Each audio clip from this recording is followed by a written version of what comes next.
Hey guys, welcome back to another AGS Trade review. This is episode number 3. We'll be covering 2 trades and a couple of on-the-block rumors or trade rumors heading off into the off season this year. So the first trade we have today is coming from the Oakland Raiders and the Chargers. The Raiders are going to be sending Derek Carr, Tyrell Williams, and Garyon Conley to the Chargers for Carson Wentz and some picks. Let's see. The actual pick you get is a second-round pick and a fifth-round pick from the Chargers. This trade is pretty one-sided for me on who wins this. Chargers easily win this trade. Yes, they just traded for Carson Wentz. They gave up a haul for him. Went on a winning streak with Wentz, even though they finished the season under 500. They went on like almost a 7-game win streak and played Mathis very, very well in the last game of the year for a potential shot at the playoffs, but fell short, which is okay. The AFC was very competitive this season. So I'm a little, not shocked, but little, I question it a little bit that they trade away a guy like Wentz. But in this trade, you're giving up a guy who's younger and has more contract control for a guy who has superstar abilities, who's 30, which, yeah, he's older, but the superstar abilities are way more valuable to me than just the 2 overall points that you're getting in this trade. Not to mention, you're giving up a second and a fifth round pick to get a 84 overall wide receiver who's almost 30 but still really good stats, and a super young, easily like developable corner with star dev. As the Raiders, this trade, you're drinking some dumb juice. Not gonna lie, you just gave away your best corner, your best wide receiver, and your franchise QB for a second, a fifth, and a quarterback who I would not say is better than Derek Carr. Yes, overall says it. Age, he's 2 years younger, but that superstar ability is very, very, very important. It allows you to just, like perfect accuracy on throws inside the numbers. Like, what? You're trading that away for Wentz? I don't understand that. And perfect accuracy on unpressured throws. Like, you're not going to miss random throws when you're not pressured, and you're going to throw accurately inside the numbers. So I don't get that. I don't get why you're trading away Carr. I know it's a personal thing with the Raiders owner right now, but it's also like, man, you got to take out the real life factor and go off of winning damn Madden games.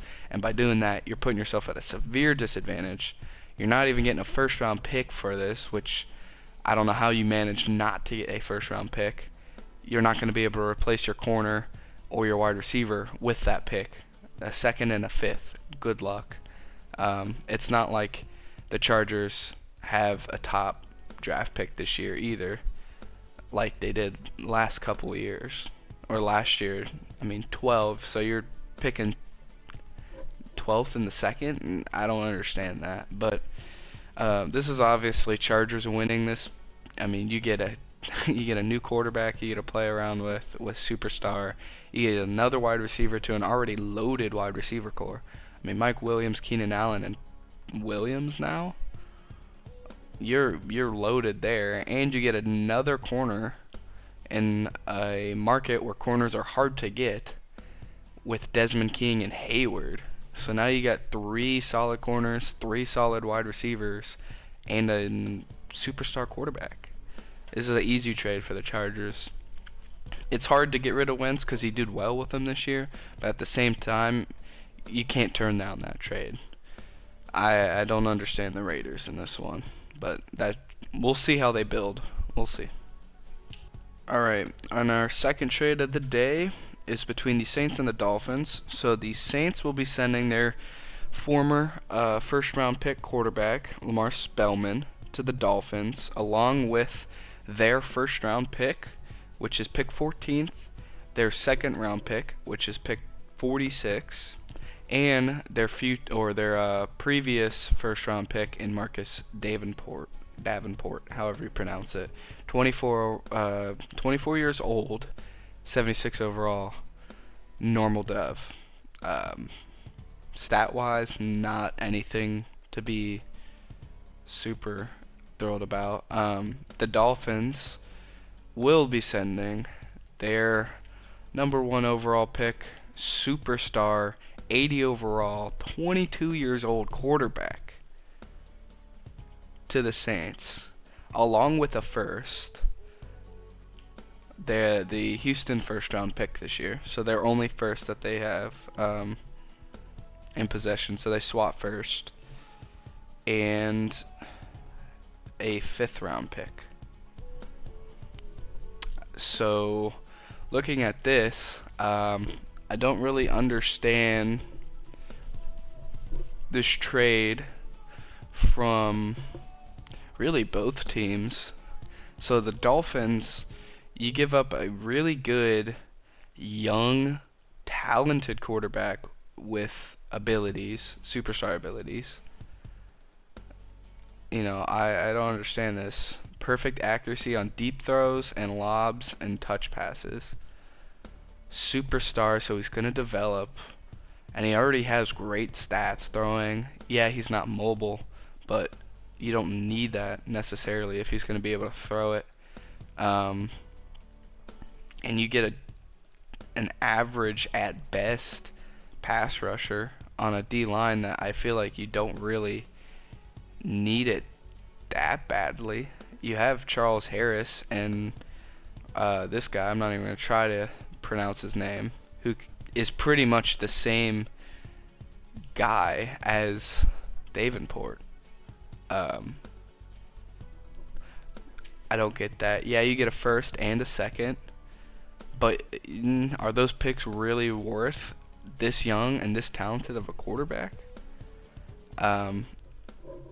I guess on the one side you can say he didn't play well with them. I mean, threw 38 interceptions, so only 25 touchdowns and a 68.1 rating. So maybe he wants to go another direction. As the Saints, this is quite a bit of a haul to give up, but you're also getting yourself an 8 overall better quarterback who is already superstar development, and you get rid of a guy you drafted last year.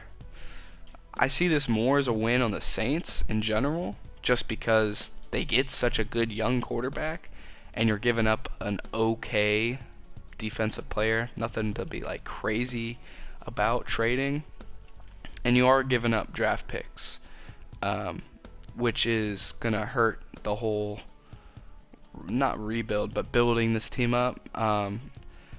But this move for me shows that the Saints are in a win now mode with the roster that they have, and getting a quarterback, or more or less a win in the next 2 years, because you're not going to get any good draft picks now, but you went out and secured yourself a really good quarterback.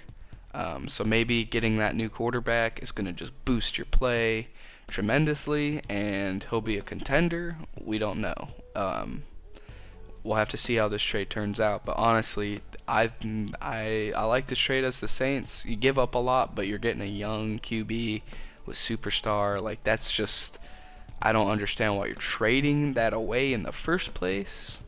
And Spellman didn't have that great of a year. He did get hurt. But I mean, damn, 6 touchdowns at 28 picks. I don't know if giving up a first and a second, a former first rounder, and this quarterback is going to really help you if you're throwing 28 interceptions anyways. So we'll see how this works out. But overall, I think the Saints win this just because of the talent they receive. Yes, they give up a lot for it, but really a first and a second for a 22-year-old 80 overall quarterback, that's pretty cheap on the market for what these quarterbacks could go for. Alright, now we're just going to be covering some of the trade rumors, or more or less the players who were put on the block heading into the offseason. The first one, where there's already been trade offers and talks going on for AJ Green. The Bengals have said they want to move on from him. I can understand it. He's a regressing wide receiver. He's still really good. He's still got his X Factor abilities. Double me being one of the best ones in the game. His superstar traits are really good too. Quite the contract to take on in general. I mean, 18 million, 17 million a year for 2 years, but for an elite wide receiver, that's really not terrible. Not sure what they want to go or what they want for him, but this wide receiver core is young and good enough with Sutton and Boyd to where they can replace AJ Green. And if they get another player that helps boost this roster, I think that's a good trade all around. Alright, our next player on the block is just a quick one because I don't think this is going to drive a whole lot of interest in the market. Whitney Merciless is on the block at the age of 30. Still a good player, don't get me wrong. 82 overall. On contract till 2021 for $8 million. Not really sure what he'll go for on the market. Just because he's old. If he was a little younger, I think he would drive more interest, but since he's 30, he's going to start regressing within the next year or two. I could see maybe a late round pick or maybe a player swap for this. But this makes sense for the Texans. They have a bunch of young linebackers that can replace him. So if you can get whatever you can, I understand it. Alright, our next player is Levante David, the 31-year-old, 89 overall. Best right outside linebacker in the game with superstar. His traits are secure tackler and enforcer. Definitely can see somebody going after him. It would have to be a trade and tag situation, so it would have to be a team who has the cap space to tag a player of his caliber. But Levante being one of the best linebackers, he'll give you at least a couple more years at being that elite level linebacker. He is 31, but he doesn't tend to regress much throughout any of my sims that I've done in my offline leagues. He tends to usually be in the 85 range by like 34. So you got a couple good seasons out of him. And it doesn't look like the Bucs are going to try to sign him, so he might go for not cheap, but relatively more cheap than what he should go for. It'll be interesting to see what the Bucs try to replace him with. They have Devin White, who's a beast, but that's their middle linebacker, and they don't really have anybody else in that linebacker core. So maybe they try to get draft capital and replace him there, or they look through free agency. It's going to be kind of one of those. We'll see how the trade turns out. But definitely it's going to be weird seeing Levante David somewhere else besides Tampa Bay. Alright, our next big player on the block is actually two players, but more or less Greedy Williams. Logan Ryan is on the block, but the interest for Greedy is going to be way higher, and it doesn't look like the Browns are going to use both of their trades to get rid of two corners. So Greedy Williams, if you don't know, he's a beast. 22 years old, star, 94 speed, 89 man coverage, 88 press. Kid's a beast.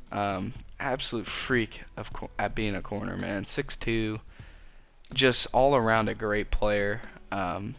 Super young, so you can develop him really easily. You can get him into that top tier elite corner within 2 seasons, and if you get a dev boost, then he's really gonna be really good. Don't really see why the Browns feel the need to trade him. I guess they just think having Denzel Ward is enough.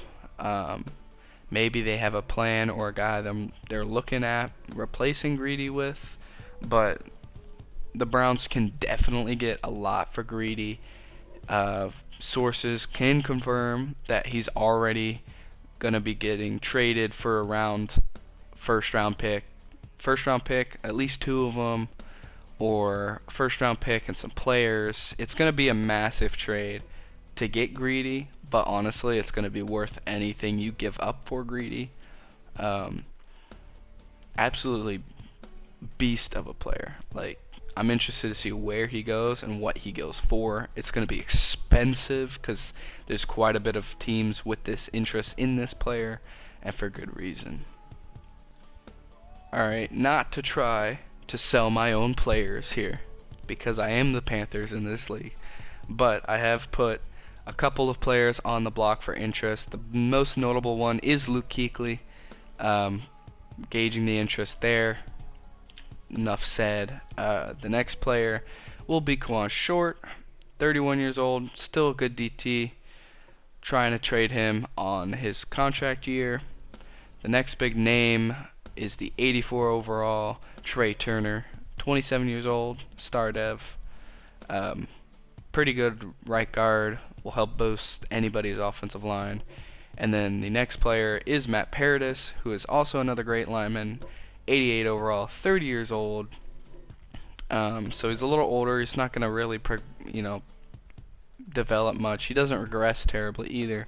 But, the fifth best center in the league, only giving up a couple of sacks this year. Pretty great player all around. Interested to see what you can get from him. Alright, and our last player for today that has been put on the block, not too surprisingly, David Johnson from the Arizona Cardinals. An older back for sure, 29 years old. Not really what you want for youth, but star dev, not really going to help him much when you have 33,000 XP for your next upgrade. But still a very good running back, 92 speed, 92 excel. He's got juke, he's got spin, he's got stiff, he's got the trucking, he's got good carrying, good break tackle. Literally everything about this guy is a beast. Only 70 catching, but that's not terrible for a running back. Not really sure what David Johnson is going to go for or who would trade for him. Definitely a team who needs a running back now who's contender. I can see trading for him, but that's kind of a niche market right now. Most teams have a pretty good running back, at least that are in the playoffs and contending for a Super Bowl or contending to make a playoff push.